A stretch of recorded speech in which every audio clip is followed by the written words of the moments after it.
for joining me. A lot of people are quite surprised as to how clean and orderly my workshop is. My bench is also clean and orderly. It's what I call bench discipline. It's a way of organising your tools on your bench to support your carving and to protect them. Let me show you how this works. This is a pig's dinner. A lot of my students' benches will look like this, even without the shavings, but not after I've had them for a while. The problem is here, more than anything else, that these tools they're not loved, they're being thrown down, and it's very easy for one of these precious cutting edges to bump into one of the other bits of metal. Then you ding the edge, you have to repair it. Real waste of time. Nobody wants to spend time sharpening.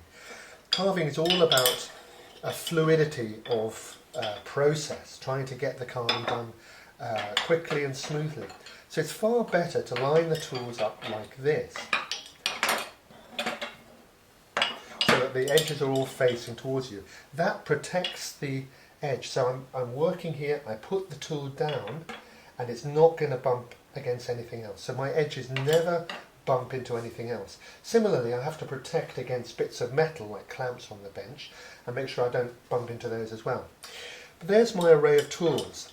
Now you might wonder why I have the edges pointing towards me. Some people think that's a little bit hazardous. It really isn't if they can move backwards.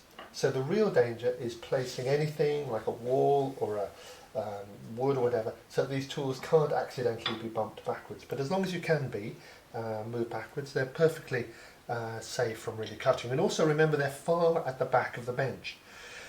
The other reason for having the blades facing forward is a lot of tools these days people buy with the handles already on from the same maker, so you have a whole load of handles looking the same.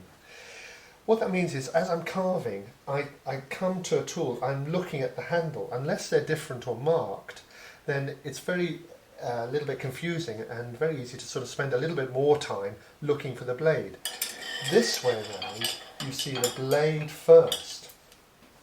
Okay, the second reason is that it's more efficient to pick it up this way, pick up the blade, putting it back, a bit like playing a xylophone, than to have to make a couple of movements when the tool is the other way around. So it's a very efficient way of working. You carve, you put it down. You carve, you put it down.